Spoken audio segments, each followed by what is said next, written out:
Eu sou Daniel Queiroz. Sou Raildo Vasconcelos. E o Júnior Beatle. Hoje vamos falar de um dos movimentos, né, mais importantes surgidos, talvez o último grande movimento depois da Tropicália que surgiu na música brasileira, né? Vamos e falar outra coisa disco... também, a gente vai também entrar num assunto que é tipo aquela coisa, né, de como é que sobrevive uma banda sem o seu vocalista.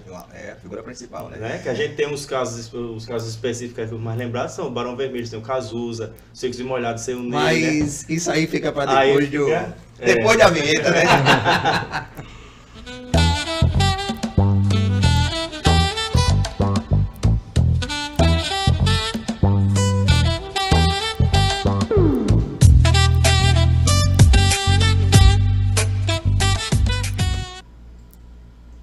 E aí, meus amigos? É isso aí. Isso aí. Hoje temos a honra de receber Marcos Leal, que sugeriu esse disco. Cara, um disco excelente, né? Mas a gente vai comentar, né? Tá vendo? Como as coisas mudam. O mundo dá volta, né? No Brasil poeta. Um disco top. Inclusive, eu conversei com amigos assim sobre o disco que tiveram opiniões divergentes que eu vou trazer aqui. Marcos Leal é o nosso convidado. Marcos, muito obrigado por ter aceito o nosso convite. E como é costume, a gente tem algumas dicas, né? Que a gente faz. E a primeira dica, coloca aí, por favor, Edivaldo. Aí é a capa do disco. É a capa do disco. Mas não deixa de ser uma dica. Se você não conhece... esse é o disco que a gente vai falar hoje, Nação Zumbi, o álbum de 2002. É o terceiro sem o Chico. Sem o Chico. O quinto da banda. Isso. Agora sim. Essa dica, quem vai falar sobre ela é o nosso convidado. E aí, Marcos, fala aí, por favor. Fala, galera. Primeiramente, agradecer o convite aí, né? É uma honra para mim estar aqui nesse podcast tão bacana, né? Que traz essas histórias, as sons e histórias. E a dica é essa aí, esse evento aí no próximo sábado. Queria convidar todo mundo aí para a nossa Oktoberfest, que é um evento onde a gente uniu a festa cervejeira, né, a Oktoberfest, com a cultura nordestina, né? A gente faz essa junção aí e vão ter 4 bandas, o forrozinho pop shot com Love do Bom, Giramundo trazendo rock brega, nossos amigos aqui da Som de Vinil fazendo aquele bom e velho rock and roll. E o pessoal dos Travoltas com pop and roll, vamos dizer assim. E é isso, vai ter muita cerveja, vai ter gastronomia, cultura. A gente tem uma cerveja que a gente desenvolveu exclusivamente para este evento. Inclusive eu trouxe ela aqui para vocês provarem e darem aí sua opinião. Valeu. E é isso, fica aí a dica aí para o próximo... Oktoberfest, rapaz, que porra. Oktoberfest. Ficou massa, cara. Parabéns aí quem criou esse nome, né? Que combina com o tema de hoje, Exatamente. Tudo tá interligado. Inclusive a própria Caatinga Rocks, ela foi muito influenciada por esse som, do Mangue Beat. E eu vou explicar um pouquinho pra vocês aqui. Não é só a cerveja, não. Até o nome da casa de vocês também. Tudo exatamente. Que envolve a Caatinga Rocks, a Toca do Calango, é sempre com uma referência muito forte ao Nordeste, né? Exatamente. A gente tá falando da Caatinga Rocks. Coloca aí, por favor, Edivaldo, o logo da Caatinga Rocks. Aí, ó. Isso. Aí, ó. Rapaz, vamos aproveitar, colocar na mesa aqui já tô com sede já.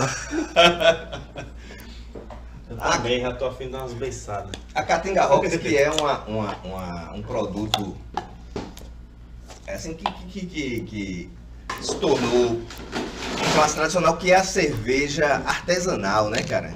Isso. Essa aqui é a Oktober, que é uma Oktoberfest Lager, o estilo dela é uma Lager alemã, que a gente criou exclusivamente para esse evento, né? É uma cerveja sazonal, ela não é de linha, como a gente costuma falar, ela foi feita só para o evento, ela só está durante esse mês de outubro, lá na Toca, no nosso gastrobar, e também no evento, né? Então, a cerveja leve. As características dela diferentes da... É uma Lager, só que ela tem um pouco mais de malte, então vocês vão perceber uma característica mais maltada nela. Ui, opa! Já tô fazendo besteira. Nada, rapaz. E nem bebi ainda. É do santo. Rapaz, e lá tem É muito tipo de cerveja, cara. O cara são lá, 12 estilos, a gente tem lá 12 ele estilos tá diferentes. tomando, e agora, né? O Uniteiro, como é que faz o negócio? Mas essa aqui é a graça da coisa, né? A gente foi assim, criado, vamos dizer assim, com cerveja sendo aquilo ali, né? Um estilo único das grandes companhias. Só que o mundo da cerveja é um mundo muito rico, como o mundo do vinho, então você tem várias características de aromas, sabores, cores diferentes. Já subiu aqui o aroma. Teu alcoólico, Sim. enfim. Bom, eu já tomei aqui, pode conferir, certo? É boa. A Caatinga Rocks, que é uma marca que, como ele falou, né, tem a relação total com o Nordeste e com a questão Do rock? do disco que a gente vai falar Sim, hoje, sim, né? sim. Mostra aí, Edivaldo, a Toca do Calango, que é a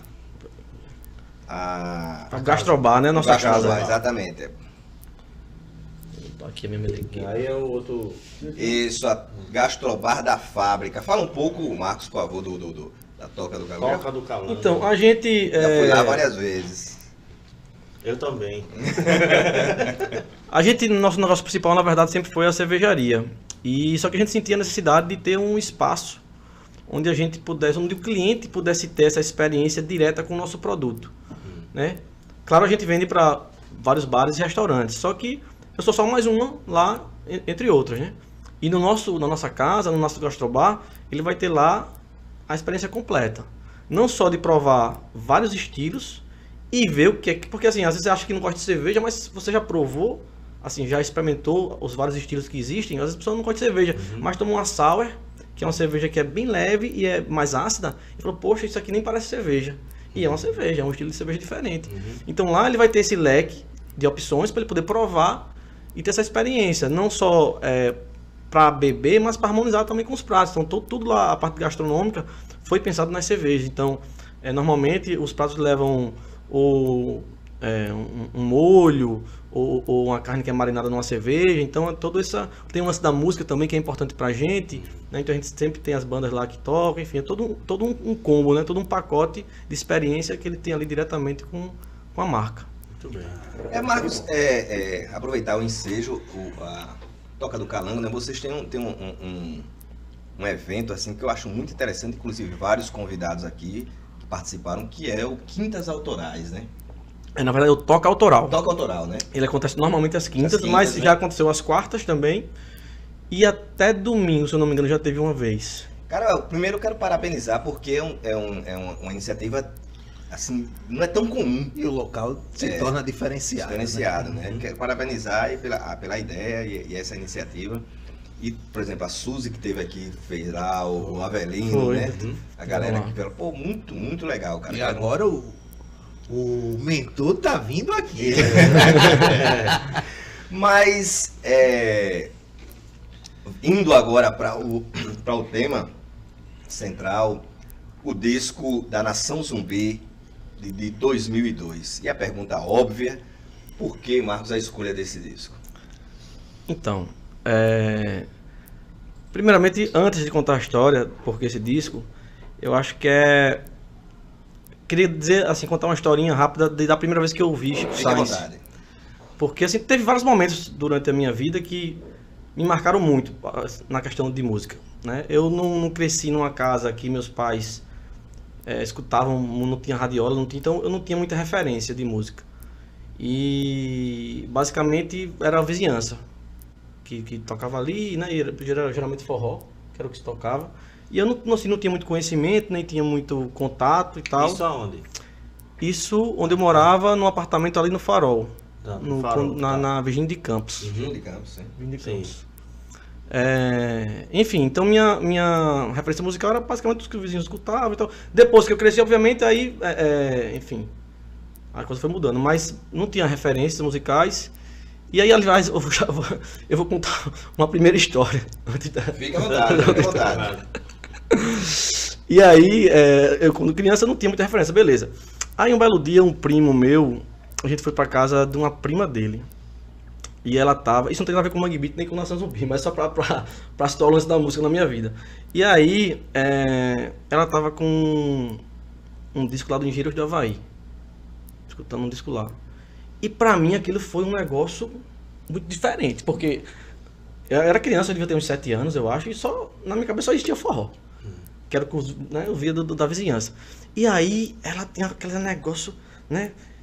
Cantando aquela música, era um garoto que, como eu, amava os Beatles, os Rolling Stones. Eu não sabia quem era Beatles, quem era Rolling Stones, não sabia de nada. Mas assim, eu olhava pra ela e ela, numa empolgação, numa coisa, e aquela melodia era diferente do que eu já tinha escutado. Então aquilo me marcou muito. E tinha uma cena muito engraçada, porque assim, eu decorei aquela música todinha, eu, meu irmão e meu primo, né? Porque foi na casa da prima do meu primo. E aí, tem uma cena muito engraçada, a gente foi pra uma festinha, acho que uns dias depois, festa de criança, né? E tinha um momento, né, que o animador, o palhaço lá, chamava as crianças pra cantar, e cada um cantava, e depois, né, quem cantou melhor e tal. E todo mundo cantava Xuxa, Hilariê, essas coisas, aquela resenha. Não, quando a gente não, vamos cantar aquela música que a gente aprendeu com a tua prima, né, do engenheiro. A gente agora começou a cantar, era um garoto, a gente se achando o máximo, né? Então, aí foi uma vaia das criançadas. Ninguém conhecia aquilo ali. Então é só pra descontrair essa história. O começo da música com o cara foi interessante. Mas já dizia o Carlos Imperial, né? Só a vaia consagra o artista. É verdade. E aí pula pra, acho que minha adolescência, aí anos 90. Foi um momento também muito marcante, que eu tinha um primo, que eu lembro como se fosse hoje. Ele chamou pra dar uma volta, ele tinha um Gol, eu lembro desse Gol branco, Gol quadradinho. E tinha um toca-fita no carro. E aí, quando eu entrei no carro, ele disse, vou botar um negócio aqui de Recife, uma banda de Recife massa. Quando ele botou o play, aí aquilo também fez pá, assim, eu falei, nunca escutei nada parecido com isso. Aquele som realmente foi uma coisa que me tocou muito e me marcou muito. Mas enfim, aí voltando à sua pergunta agora, por que esse disco? Mas o som de Recife era o Chico Sainz. Era o Chico Sainz, acho que era o primeiro disco. Eu não lembro exatamente qual era a música, eu não lembro qual era o disco, mas eu lembro que era esse aqui é Chico Sainz, e aquele som dos maracatu, das alfaia, com as guitarras, aquilo ali me marcou muito. E enfim, e voltando à pergunta aí, por que esse disco? Primeiro, Chico Sainz e Nação Zumbi e o movimento Mangue, ele foi muito... Foi uma inspiração pra gente quando montou a cervejaria. Porque nós somos nordestinos, somos daqui, e a gente tem muito orgulho da nossa terra. E a gente queria trazer esse regionalismo para nossa marca, mas também ao mesmo tempo a gente queria mostrar que a gente não queria aquele negócio de regionalismo clichê, sabe? Por exemplo, Bairrismo, tipo, não, algo mais clichê, algo muito clichê, tipo assim, Oxibia. Uma coisa muito clichê, entendeu? Tá. E aí veio o Chico Sainz, o Chico Sainz tem uma frase que ele fala que assim, marcou muito, que é tipo, que ele fala que o som deles é como se fosse uma antena parabólica enfiada no mangue. Ou seja, minhas raízes estão aqui no mangue, mas a minha cabeça aqui, a antena tá captando tudo o que tá acontecendo no mundo. Então quando a gente montou a cervejaria, a ideia era essa, nós somos daqui, a nossa parada regional é forte, a gente tem esse regionalismo forte, mas a gente tá ligado em tudo que tá acontecendo no mundo da cerveja, nas escolas alemãs, escola belga, escola inglesa de cerveja, porque existem as escolas cervejeiras, né? Existem 4 escolas cervejeiras, né? Que é a belga, a alemã, a inglesa e a americana, que é a mais nova. Então a gente tava ali bebendo das fontes, mas a gente queria uma parada regional.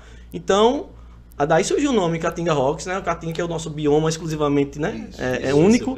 Que legal, e esse lance do Rocks, ele tem a ver com o estilo musical e também com as pedras, rochas, né? da Caatinga, né? Que é um elemento muito presente na Caatinga. Então a gente foi muito influenciado. Se você ver os rótulos, né? Cangaço Kingdom, Zumbi Republic, Mandacaru Atômico, que é uma cerveja que leva cactos, né? Porque a nossa ideia é incorporar elementos regionais, mas também não incorporar só para dizer que tem, né? Porque tem uma diferença. Não, vou botar aqui para dizer que teve cacto. Não, peraí. Se eu quero botar cactos, vamos estudar qual estilo de cerveja. Porque se eu pegar uma Pilsen e botar um cacto, não vai dar nada. Não vai agregar em nada, só pra dizer, tem cacto, mas beleza, isso agregou em quê? Então, a gente foi estudar, então, que estilo, uma Berliner Weiss, né, que é uma cerveja mais ácida, mais leve, acho que é combinar com o herbal do cacto e tal, vamos fazer, e, a gente não entende de cacto. Quem entende de cacto? A gente foi procurar um cara no sertão, que é o Timóteo Domingos, que é um cara que entende muito de cactos, é um cara que trabalha essa parte do cactus na alta gastronomia. Então a gente veio, ele estudou, porque não é tipo assim, vou pegar e botar o cactus. Que cactus? Existe infinidade de cactus.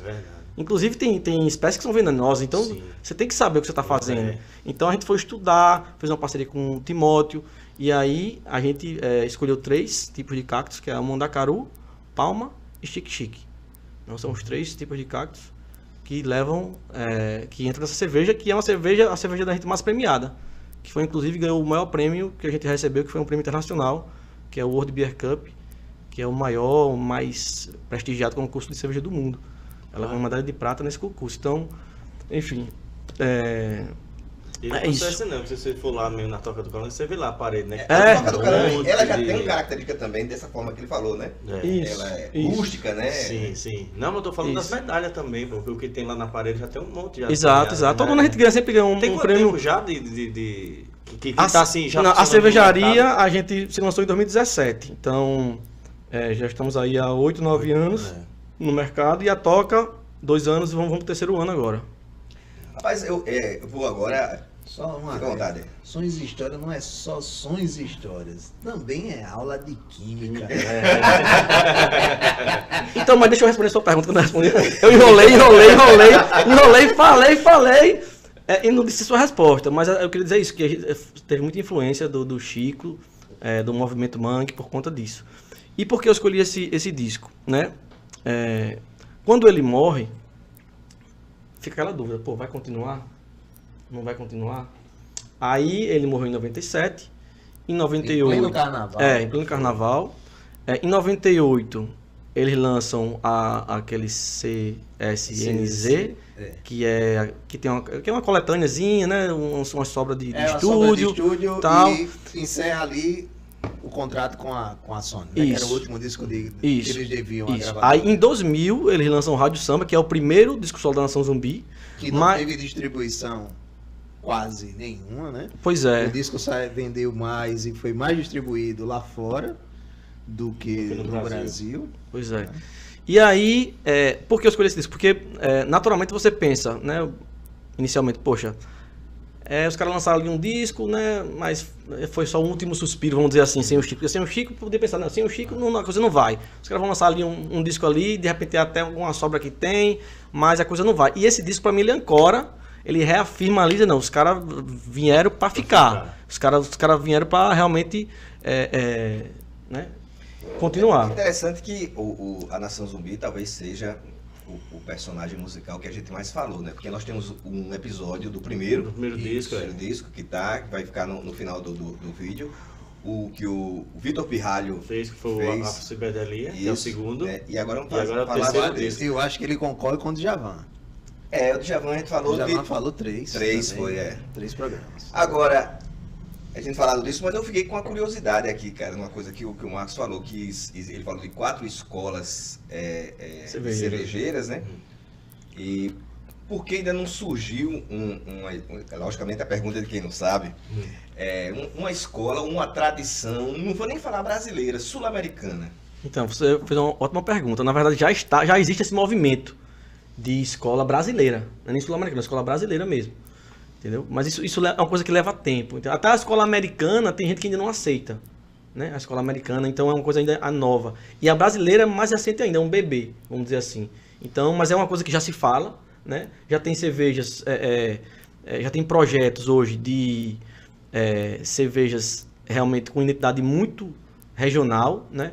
Existe um projeto chamado Manipoeira Selvagem, que é um projeto da Abraceva Nacional, onde eles estimularam as cervejarias do Brasil todo a coletarem, cada uma na sua região, o líquido. Não sei se você sabe o que é manipoeira.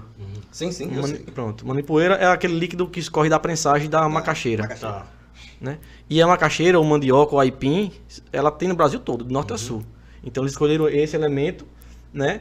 De forma que de ponta a ponta, de norte a sul do país, você tem ali um terroir, né?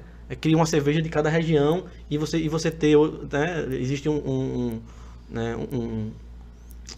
avaliação, né, desses produtos, né, para criar a identidade de cada local. Então é uma coisa muito bacana, né? É uma coisa, na verdade, que os povos originários já faziam cerveja com Os próprios astecas, né? produziam. Exato, exatamente. E é bem interessante, a gente participou, a gente está nesse projeto, inclusive a nossa cerveja foi escolhida como a melhor cerveja brasileira, essa cerveja com a manipoeira. A gente coletou lá em Porto Calvo, numa casa de farinha que tem lá. E o bacana é que é uma fermentação espontânea, né? Tipo, isso aqui é um produto controlado. Você escolhe a levedura que você vai utilizar e você vai ter um resultado ali que você espera. Nesse projeto, o que fermenta a cerveja é o líquido da manipoeira. Então é uma fermentação selvagem que a gente chama. Entendeu? Ela vai fermentar ali de uma forma espontânea. E aí o resultado é bem interessante. E essa questão você falou do surgimento da escola, peço desculpa porque eu fiquei realmente curioso. Essa escola ela se estabiliza por uma questão de característica e tradição, vamos chamar assim, degustativa, ou também associado a uma imposição comercial? Não, é mais por uma questão mesmo de características que você tem ali.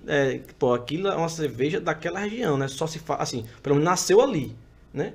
E depois isso pode ser replicado para o resto do mundo, mas é uma coisa que é muito... Esse negócio da manipoeira. Não tem lugar nenhum no mundo. Então é uma coisa que dá respaldo para você criar uma escola brasileira, por exemplo. Original. Original, porque isso aqui é uma lager. A lager é original alemã. Depois os outros cantos começaram a fazer. As ale, né, que são cervejas de alta fermentação, já é uma coisa da escola inglesa.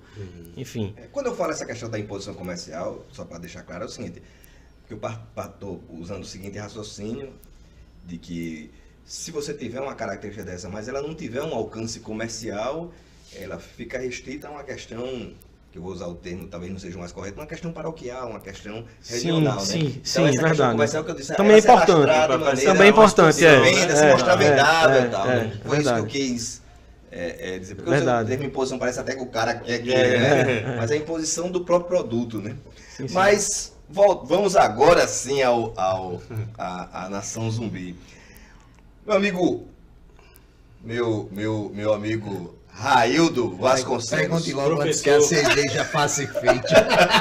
Eu vou até abastecer para ficar pensando melhor, né? Como diz o Chico, para ficar pensando melhor. Como diriam, a cerveja, né? Antes do almoço. Aqui no caso, antes do jantar. Raildo, você, e essa pergunta se vai também para os amigos, vocês percebem que houveram grandes mudanças estéticas no som do Nação Zumbi, após Chico Science? E que mudanças você percebe? Não, eu acho que o Chico Science, desde o Chico Science e a Nação Zumbi, sempre existiu mudanças. O primeiro disco é diferente do primeiro. O primeiro é diferente do segundo. Sim. Né? Sim. E esse daí também vai ser uma coisa totalmente diferente. Assim como os discos da Nação Zumbi, com o Chico Science ou sem o Chico Science, ela vem se transformando ao longo do processo. Agora, eles mantêm características. Sim, claro. Que são a identidade... A identidade deles, lógico. Eu acho do Marco. Agora, ele tem seus processos de mudança. Até porque nesse aqui já tem uma pegada aqui nos anteriores não tinha, que tem umas músicas aqui que tem aquelas guitarras um pouco mais puxadas pro metal, né? Se fala tipo, aqui que... Aquela, como é que chama? Aquela... Meu maracatu pesa de uma tonelada. Pronto.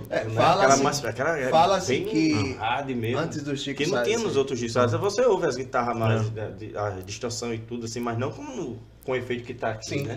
Fala-se que esse tipo de mudança, assim. Quando o Chico Science morreu, naquele disco, naquele toca-CD dele, né, que era aquele carrossel que você tinha, não sei quantos discos ali, disse que o cara estava escutando Vicente Celestino, Beatles.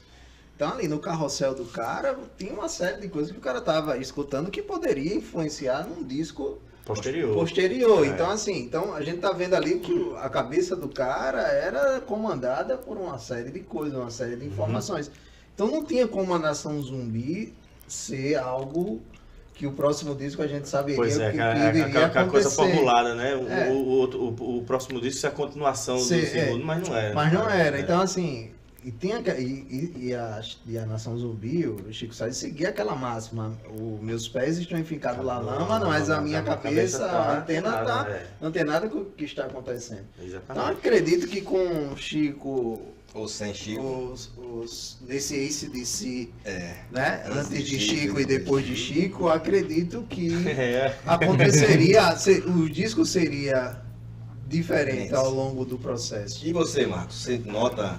Cara, o que eu noto assim, esteticamente, acho que as letras ficaram um pouco mais reflexivas, introspectivas com os Jorge do Peixe, mais densas. Acho que o Chico era mais alegre, né? Sempre foi mais carismático, o Jorge do Peixe é um cara mais fechado. As letras eu acho mais introspectivas, reflexivas. E a voz dele é mais grave também, né? Sim.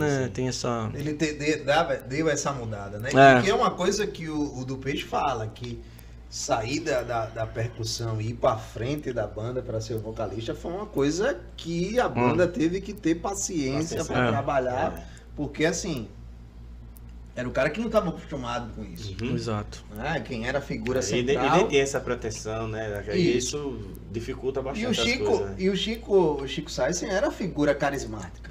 Ele tinha um estereótipo da figura. E ele mesmo tomava iniciativa, né? Ele chegava e falava. Era o cara que falava, era o cara que transmitia as ideias e que a banda concordava. Olha, quem é o nosso porta-voz é esse. E quando tem um falecimento do Chico, aí eu acredito que a Nação Zumbi ela perde esse cara de frente, de ser o cara que é aglutinador da banda e tal. Não é à toa que quando você tem a morte de Chico, vários integrantes da banda, eles começam a dispersar, né? E quem vai conseguir trazer a Nação Zumbi de volta é o Max Cavaleira.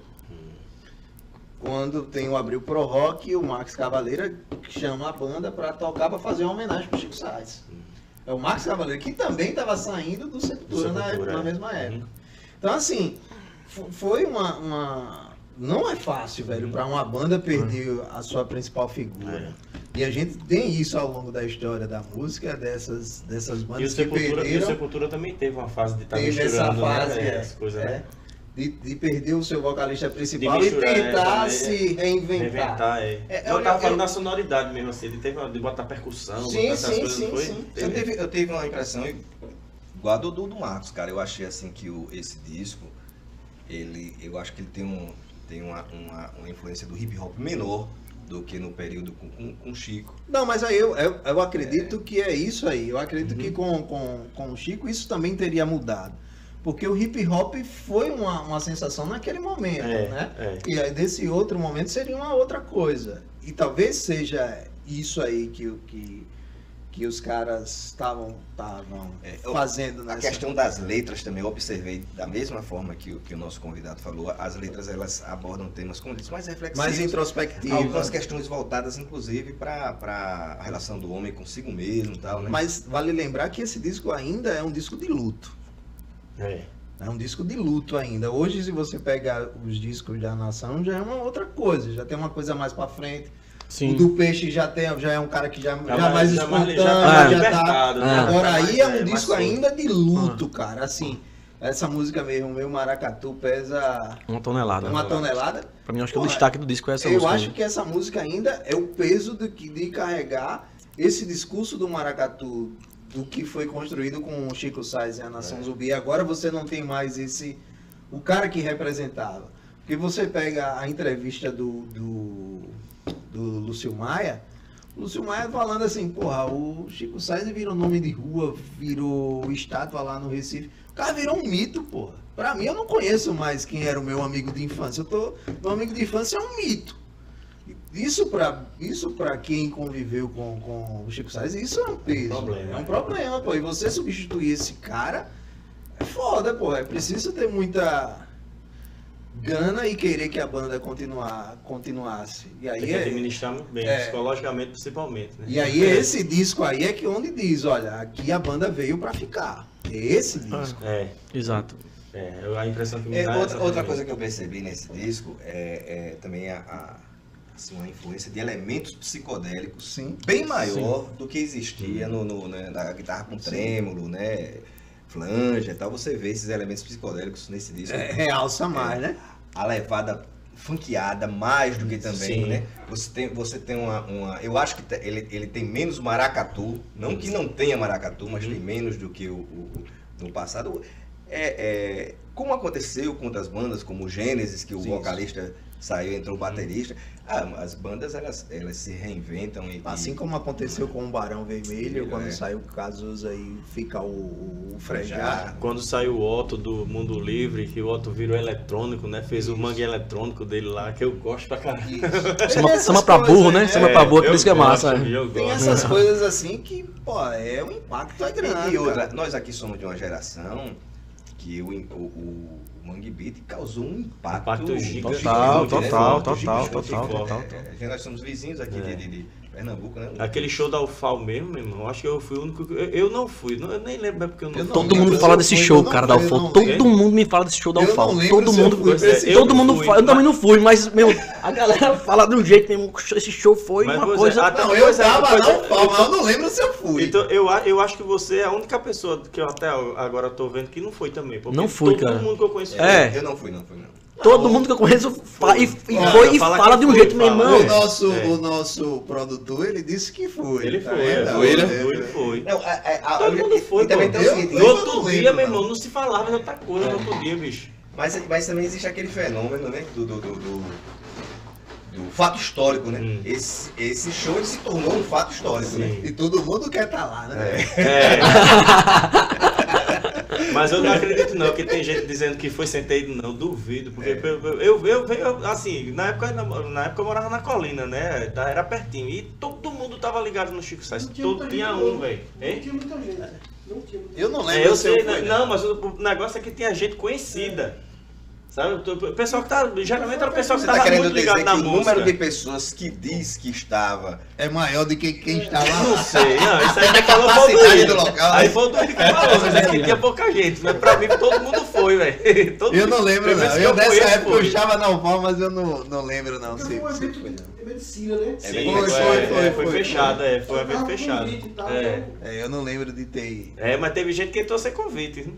Entrou, teve gente que entrou sem convite. Era convite, era? Teve um colega meu que disse que foi de bicicleta. Outra coisa desse disco é o seguinte, que é a gravadora Trama, né? Que é uma gravadora recente. Porque até então eles eram distribuídos pela Sony, né? A Trama que é uma gravadora nova naquele momento, né? E tava investido bem mesmo em música brasileira, né? Eles precisavam de nomes de uma certa expressão, né? E outra coisa, esse disco ele traz o elemento curiosidade. Eu me lembro que na época todo mundo sabia como é que vai ficar a Nação Zumbi, como o Marcos falou. Aquele outro é uma coletânea e tal, ainda traz traços, né? Mas teve um disco depois. Mas ele não foi muito distribuído. Mas que não foi distribuído, foi lançado por uma produtora. Lançou mais disco lá nos Estados Unidos e na Europa. E no Brasil passou batido. Foi. Aí eu acredito que é por isso que esse disco aí, como a galera não tava botando muita fé de o disco vender aqui, traz músicas em inglês, que eu acho que era já música voltada para o mercado internacional, já por causa das vendagens do primeiro disco. Ô Marcos, aí eu pergunto a você, na sua visão, quando você viu a quantidade de músicas em inglês nesse disco, porque o Mangue Beat ele surge, muito embora não seja um movimento armorial, de purismo e tal, ele é um movimento de tropicália, de antropofágico, né?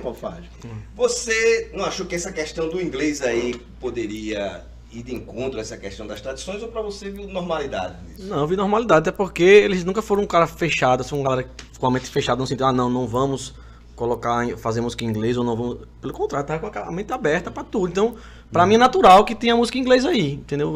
Faz parte, acho, da coisa. E aí acho que faz sentido o que ele falou também, né? Da questão de o primeiro disco ter sido distribuído mais lá nas gringas. E aí, nesse segundo, a galera, de repente, quis também dar uma... Eu peguei aqui um material, o do Peixe fala, né? No lançamento desse disco, né? Que a banda jamais iria permanecer igual, coisa que o Raildo falou, né? Mesmo com o passado em que as pessoas insistem em lembrar, a solução é olhar para frente. Aí ele abre aspas aqui, ele diz: as pessoas acham que somos uma banda regional, mas não somos. Exato. Fomos muito influenciados pelo maracatu, mas não podemos fugir da nossa cultura e da realidade em que vivemos. Mas o que importa é preservar a identidade. Para nós a mudança é muito importante, é uma coisa natural. Você vai aprendendo, ouvindo, absorvendo novas influências. Não vamos fazer um disco parecido com o que já fizemos, é natural. A diferença e a variação são importantes para nós. É o que o do Peixe fala no lançamento desse disco. Outra coisa que eu queria falar, bicho, qualidade de gravação desse disco. Perfeito. É atemporal, né, bicho? Bicho. Você bota ele hoje, não parece que ele é timbre daquela época. Não tem, não. O disco, agora vamos para o disco propriamente dito. Olha aqui. Pegar aqui a minha pesca. Começa com essa música. Já todo vapor, né? Blunt of Judah. Fazendo o psicodelismo e o peso das guitarras e já vem com isso. E essa aí foi campeã na MTV, né? Tocava que só pega no teve clipe da MTV. Então, o clipe da MTV tocava muito. E foi lá que a galera dizia, eita, pega, os caras voltaram e voltaram bem, bicho. Foi até um alívio pra galera. E tem uma coisa interessante que você sente uma influência de Beatles. Tomorrow Never Knows. Eita, é verdade. Você sente aquele clima, né? A psicodelismo. Inclusive, tem um disco Radiola, não sei se já ouviram. Sim. Que é de gravações, que ele gravou essa música aí. Tomorrow Never Knows. Eu acho o máximo na voz dele essa música. Quando já ouviu essa música? Já. Essa música, na primeira vez, eu digo, bicho, isso lembra alguma coisa. Aí depois que eu... Porra, Tomorrow Você, porra, os caras... Então aquela tese de que o cara, que o do Peixe vai dizer que quando abriu a radiola do Chico tava lá Beatles misturados, os caras estavam no tecido do que os caras estavam discutindo, estavam falando, ó. Então ainda tem essa coisa que o cara do Ogan, ele vai falar, ele diz assim, o do Peixe não vai ser o Chico, são pessoas diferentes. Mas existe uma coisa que vai perpassar sempre na banda, que é essa coisa, sim, o que é que a gente poderia fazer, né? Com essa informação aqui, né? Sempre tem essa coisa do... Eu confesso que essa música é a minha preferida, né? E ela tem um lance muito funk ela tem, né? Só com a batida mais forte e mais, vamos chamar assim, evidenciada, né? Do lá. Que era legal o que o das influências do Chico. Total. Essa música exatamente foi. E a letra, cara, ela traz aqueles elementos que a gente falou do Zé Ramalho, do poeta do absurdo, poeta do absurdo, né? Que é a junção de frases que, independente de ter relação, elas criam uma relação dentro do contexto musical e criam um ambiente dentro desse mundo psicodélico. Cara, essa música é fantástica. Irmão, eu tô admirado. Quem era na minha, né? Eu acho que foi uma boa escolha que eu fiz. Excelente. O disco depois Porque esse nem é um dos discos mais famosos da nação, assim, mas é um disco que eu acho muito importante, né? Mas com certeza. Não, eu acho que esse disco é subestimado. Eu não acho que disco tão bom quanto os outros dois. Não, eu não acho nem que ele é subestimado. Eu acho que ele entra no top 3. Mas aí tem quem é fã, né? Não, eu acho que juntando o Chico e Nação. Chico e Nação, eu acho que é o top 3. Sim. E aí, você concorda? Cara, não sei. Eu gosto muito daquele último de 2014 que tem Cicatriz, tem Um Sonho, tem várias músicas Mas esse realmente eu concordo. Então, qual o seu top 3? Galera que não, os dois primeiros com certeza. Com o Chico são. Esse seria o terceiro. Esse seria o terceiro, eu concordo com o meu amigo aqui, Raio. E aí? Pra mim mas velho. O meu top 3 de Chico é esse aí também. Ele não vai fazer top 3 porque ele gosta E assim, eu vou dizer, não é nem pelo. Não é nem pelo conjunto da obra. Acho que pela importância que tem, entendeu? Rapaz, porque esse disco ele tirou o peso das coisas.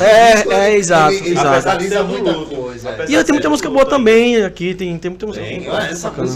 Essa música, não quer Judá, como é o nome? Blunt of Judah. Blunt of Judah, pra primeira. E meu Maracatu Pés uma tonelada também é fantástica, assim. A minha justa preferida. E a minha tem uma terceira preferida, que é esse Prato de Flores, que eu acho a letra dela a coisa mais linda. Depois vem o Mormaço, cara, que segue na mesma linha da primeira, né? Você não perde o clima, né? né?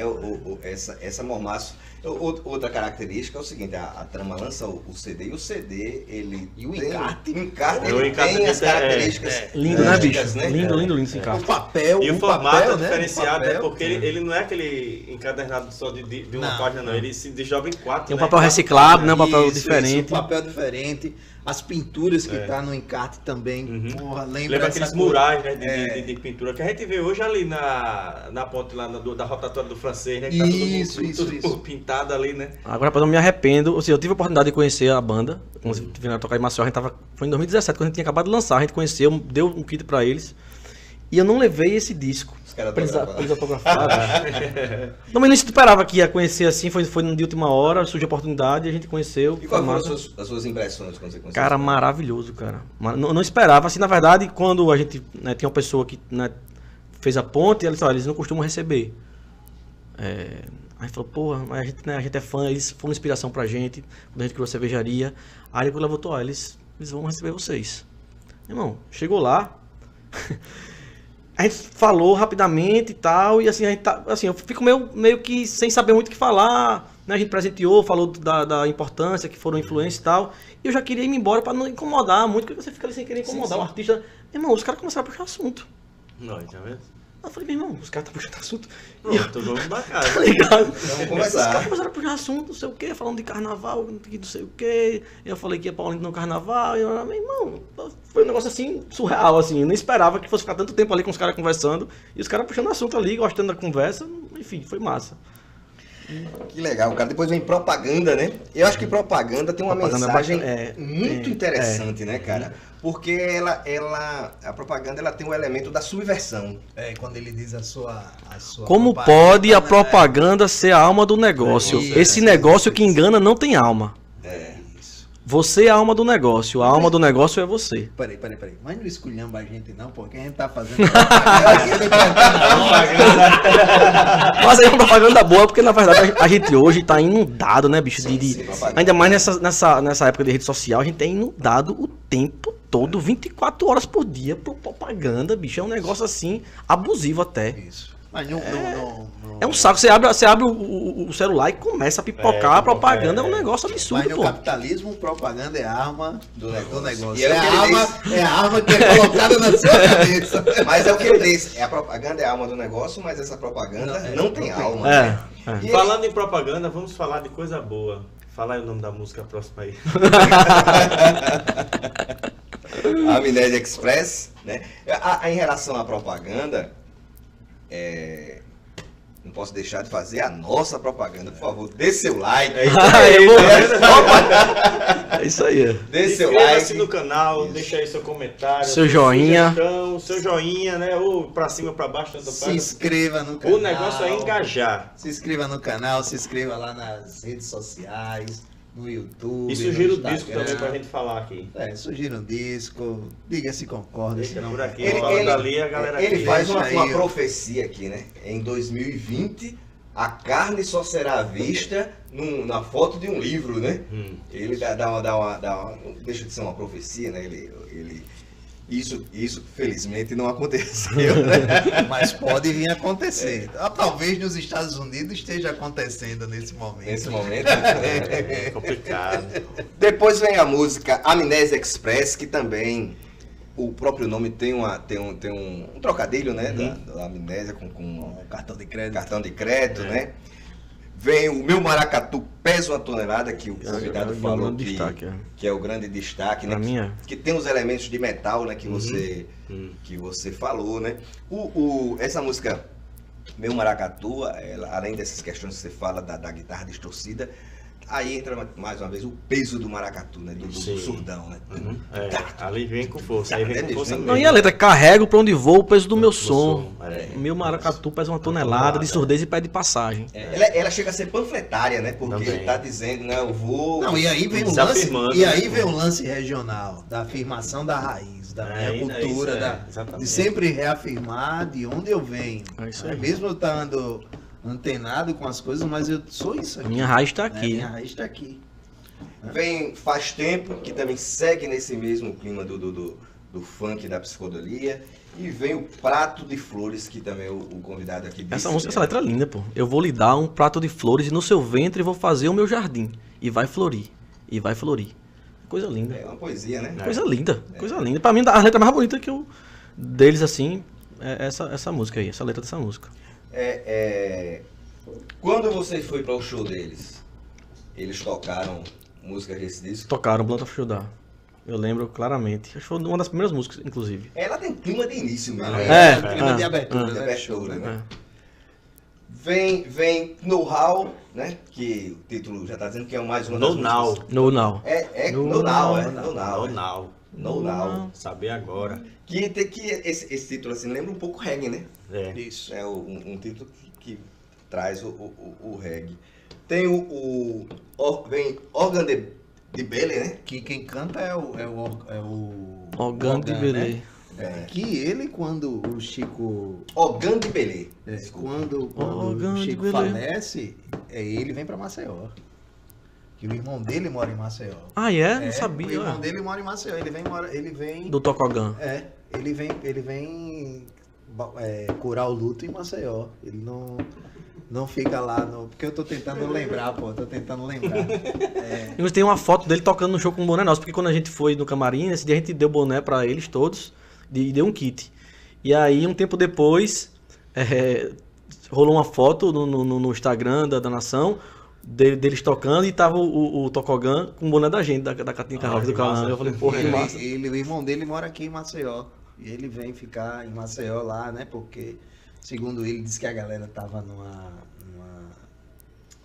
como é que se diz? Numa invasão, né? De privacidade. Imagina. De querer saber da questão do Chico, de querer se a banda vai continuar, tal, dessa coisa, né? E ele é uma Então fuga, né? ele vai se refugiar aqui, vem se refugiar aqui em Maceió, né? Pra sair Interessante, eu não sabia disso. dessa Depois vem fuzuê. Caldo de Cana, né? Caldo de Cana, eu me lembro que... Interessante essa música. Eu não sei quem canta, mas acho que é uma dessas senhoras de... Enfim... eu lembrei isso aqui mesmo, que uma tradição que existe de Feira Livre a pessoa fazer música e tal, né? E ela tem esse clima, né? Exatamente, E eu lembro que tinha um cara que... Só faltou botar aí, caldo de cana com pastel. Tem um cara que vendia caldo de cana ali em frente à Transpal, que ele cantava: eu quero caldo de cana, eu quero seu doutor. Oi. E vem cá, será que essa aí não tem uma referência pra Edith do Prato, não? Lá no, porque lembra que no Transa do Caetano Sim, tem a Edith do Prato, né? Cantando lá. Isso, né? Pode até ser uma referência, né? Quem sabe? Caldo de cana. E ele tem esse elemento de feira com essa mulher cantando, né? Bicho? Eu acho até que essa música, ela não que ela difere do disco, mas ela é um parênteses, né? Não sei se vocês veem dessa forma. Eu acho que Dona Sila. Dona Sila, né? Dona Sila. que canta a música. Ela não, mas aí tem dizendo se ela faz caldo de cana, vende caldo de Não. Só tem aqui letra Jorge do Peixe e Dona Sila. E depois o fogo anda comigo, né? Que aí eu vou entrar numa coisa que o Raildo falou aqui quando a gente tava dizendo. O Nação Zumbi, quando surge, cara, ele que se torna, não vamos dizer assim, uma trilha sonora padrão, mas uma característica de filmes nordestinos. O estilo de trilha sonora do cangaceiro, né? As pessoas começam a relacionar o filme do cangaceiro com essa levada da guitarra distorcida com Aí influência audiovisual, né? até parece que você ouve uma música do Chico, aí você lembra logo de Lisbelo Prisioneiro, Volta Compadecida, aquele filme mais recente, né? E o Baile Perfumado. Baile E Perfumado. os caras fizeram a trilha do filme. Pois é, né? exatamente. Mas isso aí, a Nação Zumbi, ela vem carregada com essa coisa de trilha sonora, porque quando o Mangue... Eu não acho que eles chegaram com essa carga, não. Eu acho que botaram a carga neles. Não, né? mas quando acontece o movimento Mangue Beat, ele acontece da mesma forma que como a Tropicana aconteceu nos anos 60. É um movimento musical, artístico, Assim, que engloba tudo isso. Não é, né? de filme, você vai ter... Aí você vai ter o cinema, o teatro, o a cinema literatura, pernambucano também, tudo misturado, né? no auge lá, toda essa coisa. É. O Amarelo Manga, como é que se diz? O outro que eu esqueci agora, o Febre do Rato. Você tem o Baile Perfumado, você tinha essa efervescência também de cinema, de arte. É por isso que você tem aí no encarte. Essa coisa da pintura, Sim, né? sim. Você tem todo Cara, mostra aí, esse Daniel, Inclusive, a última música do disco é a música tema do filme Amarelo Manga, Sim, que é sim, Tempo sim, Amarelo. Sim, sim. Que depois É eu fui verdade. ver que a trilha sonora do filme, quem fez a trilha foi o Jorge do Peixe e o Lúcio Maia. Lúcio Maia. Que essa questão do amarelo, cara, eu me lembro que o Ariano Suassuna, eu fui para um evento, Júnior mostrando aqui o encarte. Interessante, é um formatozinho, se dobra fica a caixinha do CD, né? Eu fui para um evento do CREA, aqui em Maceió, e tinha uma palestra com o Ariano Suassuna. E ele falando da questão estética, né? E ele buscando uma nordestinidade arquitetônica. E uma das coisas que ele enfatizava, ele dizia, rapaz, vamos usar o amarelo. O amarelo é uma cor característica do Nordeste e tal, o amarelo nas suas mais diversas tonalidades e tal. E vem a questão do amarelo manga do filme e essa música Tempo Amarelo, né? Que talvez, aí eu dar uma de Raildo, né? Vou especular, né? Esse cara não acredita nas coisas que eu falo. Né? Tudo pra ele, tudo que eu digo é uma especulação. Esse amarelo traz esse elemento, talvez, da linha de estética, de pensamento do Ariano Suassuna, né? Porque eu acho que estavam todo mundo lá e acho que se discutia isso lá em Pernambuco, né? deveria se discutir essa coisa do amarelo, essa coisa do que vai representar, deveria ter alguma coisa. Eu não tenho nenhuma informação assim concreta do que possa ser, mas como você está falando que teve uma reunião no CREA e você evento e teve essa coisa do amarelo, dessa especulação do amarelo ser uma cor que seja característica do Nordeste, pode ser que isso tenha entrado em jogo essa discussão dessa coisa das cores, né? Pode ser que tenha corrido. O disco encerra de maneira, com chave de ouro, como a galera usando aqui um da comum. E o disco, cara, ele deixa em você, no ouvinte, aí mais uma vez eu vou falar, eu costumo dizer o seguinte, que o meu gosto pessoal não significa nada. O que é importante é a obra e o que ela significou. E aí eu vou mais uma vez dizer, o Mangue Beat talvez tenha sido o último grande movimento, e eu vou dizer, o maior movimento de música nordestina. Porque, veja bem, outros movimentos, se é que foram movimentos como o pessoal do Ceará, tal, foram movimentos que surgiram no Sul e vieram para cá. Sim. O Mangue Beat não, ele nasce aqui. Ainda que lá no Sul ele não fosse conhecido, como a gente falou até em outros episódios, porque ele não mas ele sai daqui com a força né? popular. Né? Então, ele sai daqui, não é algo que vem de fora, né? Vem voltando. Que vem voltando. Não, ele sai daqui e vai. E reverbera lá fora com força. Reverbera com força. Não, porque todos os movimentos, quando a gente vai pegar a Tropicália, que a galera fala que ela nasce lá na Bahia, mas ela só vai estourar em São Paulo, Nos festivais, porque eu estava assistindo um documentário, a Tropicália de fato nasce na Bahia quando a Universidade Baiana tem um boom nas escolas de arte, na escola de arte, que você vem a galera de fora e funda essas faculdades, né? Então, a Tropicália nasce ali, aí você tem Tom Zé, você tem Caetano, você tem Gilberto Gil, tá todo mundo ali. Então, essa galera sai e volta. O movimento do Mangue Beat, não. Ela nasce aqui e vai. E outra coisa, as pessoas talvez hoje não tenham noção do quanto esse movimento ele influenciou na cena cultural. Por exemplo, eu falo aqui de Maceió, você tinha uma série de bandas dos mais variados estilos, e algumas delas começou a usar elementos regionais. Sim, isso. Outras bandas começaram a fazer com som regional. Outras bandas começaram a usar uma estética. As pessoas começaram nas ruas. O jeito de vestir também, Jeito né? de vestir, exatamente. E Chapéu de palha. E uma outra coisa que é interessante é que o Chico Sainz e a Nação do Rio, quando eles surgem, eles não deixam também de estar captando o que está acontecendo naquele momento. Do revival que a gente sempre fala. Dos anos 60, dos anos 70. Eles não deixam. Eles captam aquilo e conseguem fazer a mistura que ninguém vai fazer. Não é à toa que a gente tá falando que a gente sente a presença de Tomorrow Never Knows. Uma coisa dos anos 60 e no começo dos 2020. Lá no Chico, dos anos 2000. Lá no Chico Sainz você sente a psicodelia batendo Principalmente lá, no ciberdelia, isso, né? batendo. Que já tem aquela coisa da internet. É, né, a misturada. questão do afrofuturismo, que era uma galera que usava lá o Parlamento Fucadelli, que Isso, a ex-esposa do Miley Davis, como é o nome dela? Esqueci o nome Angela dela Davis. agora, não, Angela Davis não. Eita. A Bette Davis, Bette que Davis, ela né? usava já essa coisa do afrofuturismo. Então, a galera tava nesse revival, a galera tava escutando isso, não deixou, mesmo com o regional deles, com essa coisa da identidade, não deixou.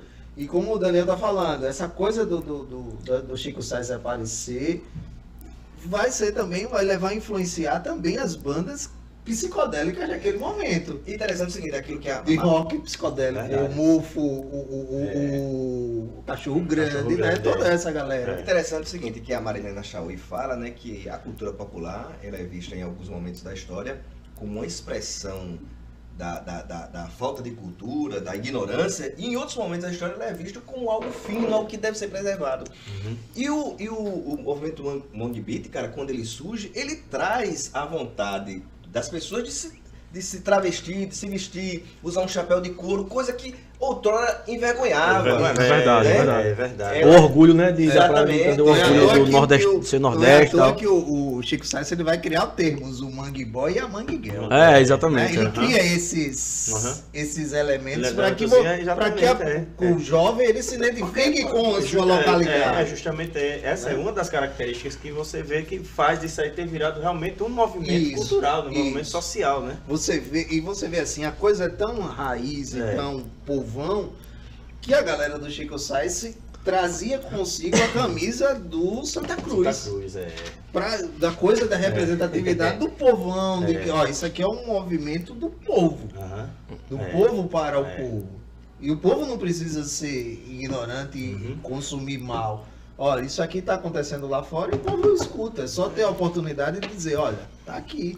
Conseguiu criar uma identidade realmente Isso. nossa, nordestina, e lá embaixo, no sul-sudeste, a galera começou a olhar pra cá, quantos olhos, Isso. porra, tá rolando uma coisa ali, diferente, e passou a ter até um respeito, né? E até fugir um pouco daquela coisa de que só tem forró aqui, né? Isso, Só Nordeste é forró, e de repente os caras criam esse negócio do Mangue Beat, porra, ali tem uma coisa realmente... Cultura pop, né? Cultura pop. E Exato. uma coisa que é interessante é que, quando o Daniel fala, você não tinha essa coisa da televisão. E aí o Chico soube capitalizar em cima da televisão, que é a MTV.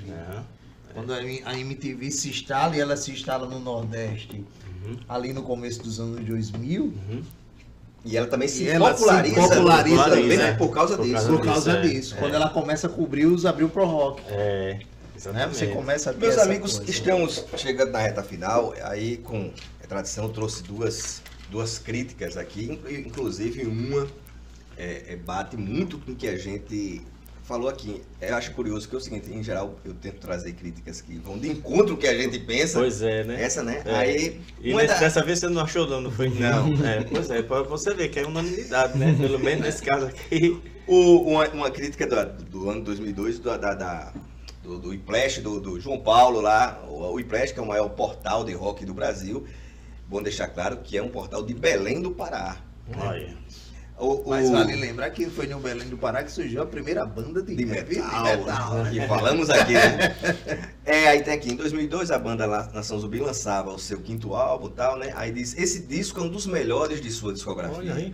Ficando ombro a ombro com os 2 primeiros álbuns do grupo. Olha aí, ó. Olha aí, olha Eu nem aí. li essa matéria. Não, nem eu, ó. Caralho. Aí ele diz, ó, o disco soa forte, pesado, mas sempre com aquelas canções para dar uma merecida relaxada, abrindo o álbum com o single Land of Judah, lançado junto com o seu videoclipe. Aí ele diz, em seguida, a introspectiva e reflexiva parte lírica da canção Mormaço, a questão que o Marcos Leal falou aqui. Aí ele dá uma passagem nas músicas, e no final ele dá nota 10, cara, ao disco. Né? É uma das poucas resenhas que a gente já leu aqui de disco, né? Que dá nota máxima. Que dá nota máxima. A gente já leu outras, Sim. né? Mas não é tão comum, né? E a outra matéria que eu trago é da Jornal Globo, que tem do Carlos Albuquerque, que diz Por Cima da Carne Seca, né? O próprio título já traz esse elemento nordestino. Mas, né? mas aí eu o título foi dúbio, né? Eu pensei a mesma coisa. O título foi... Meio fúnebre assim. Foi sacana, mano. Tem uma... Aí diz, apesar do que possa sugerir o nome, a Nação Zumbi, que toca sexta-feira na Fundição Progresso, está mais viva do que nunca, né? Porque fez um trocadilho com zumbi, né? Chico Science morto num acidente de carro, ele fala, né? Mas quem achava que os caras estavam enterrados vai levar um susto com o novo Nação Zumbi, recém-lançado pela Trama. Aí ele fala aqui a formação da banda. Nação Zumbi é desesperado, o melhor trabalho da banda. Que não apenas manteve a estética mangue beat do som cheio de percussão, guitarras e tal, como deixou todas as suas misturas, rock, hip hop, double reggae e tal, redondinhas. Temos uma dimensão melhor das coisas, do mundo. Ele elogia aqui as letras e também dá a nota máxima. Olha só, rapaz. Eu queria também aproveitar e trazer duas opiniões aqui que eu pedi. Uma é do nosso amigo Fernando Coelho, né? Conversando com ele, e ele disse, rapaz, olha, eu não... Duas opiniões antagônicas, né? Ele disse o seguinte, o Nação Zumbi sem o Chico Science não me pegou, cara. Porque eu faço questão de dizer, porque eles têm opiniões diferentes. Porque eu já não achei ele tão melódico, segundo a visão do Fernando Coelho, quanto era com o Chico Science. Aí eu conversando com o Gustavo, que também é jornalista, ele disse, rapaz, olha, eu prefiro o Nação Zumbi sem o Chico Science, porque eu acho mais melódico. Rapaz, a galera Você vê o que é a percepção pessoal, né, cara? Escutou com as cabeças diferentes mesmo, né? Aquele ver, tem dia que a gente escuta um disco de um jeito, outro dia você vai ouvir a mesma coisa, mas ela desce completamente diferente, né, cara? Já aconteceu muitas vezes comigo isso, de ouvir uma primeira vez e achar... estranhar assim, aí depois o disco desce assim como... Não, mas assim, quem ficar gosta, no repeat, tá ligado? Quem gosta da Nação Zumbi, agora a gente vai falar Nação Zumbi, né? Não é mais o Chico, Sim, a figura é do Nação Chico, Zumbi. Quem gosta da Nação Zumbi com o Chico Science, demorou pra pegar. Eu mesmo demorei pra... Porra, tá faltando alguma coisa. Mas aí, à medida que o tempo vai passando, você vai absorvendo e você vai dizendo assim, pô, é tão bom quanto.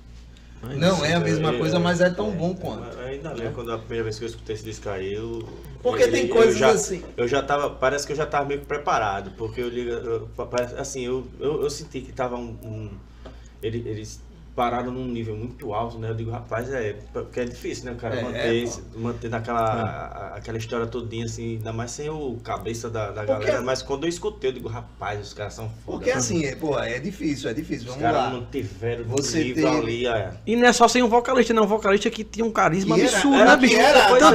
Tanto é que, assim, hoje você vê o Chico Science como a principal figura do movimento mangue, mas na verdade, se você for ver, o Fred 04 é o grande ali, arquiteto, criador, ele que faz mas sim, hoje a gente associa ao Chico Science, né?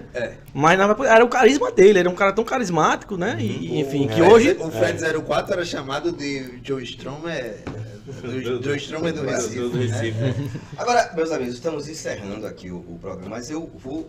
Não é todo dia que a gente tem a oportunidade de falar com um cara que produz cerveja. Eu vou entrar num assunto totalmente diferente aqui pra gente, mas um assunto que está em voga e que chama a atenção de todos, né?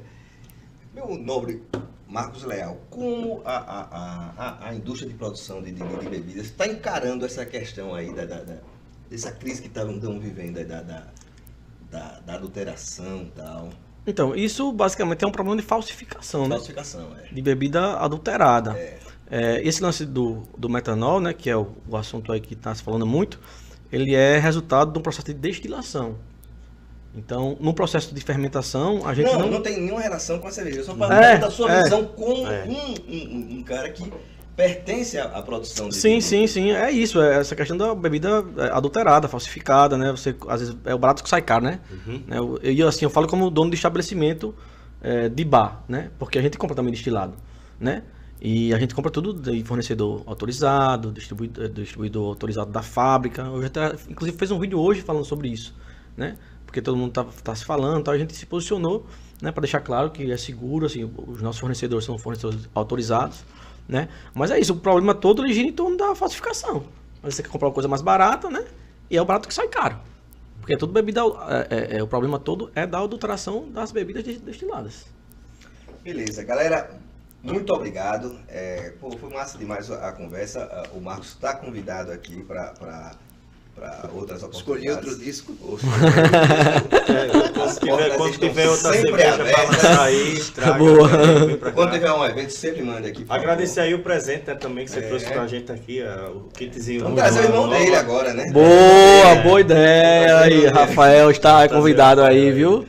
Você será o próximo. Galera, não esqueçam de deixar o like, deixar o joinha aí, dar um comentário. E todo mundo convidado para esse sábado agora, o Oktoberfest, lá no Espaço Garden da Toca do Calango. Onde? Fica ali do ladinho do lado do Centro de Convenções. Quem está indicando é o Sonhos e História. É isso aí. Valeu, tchau, Valeu, galera. Valeu.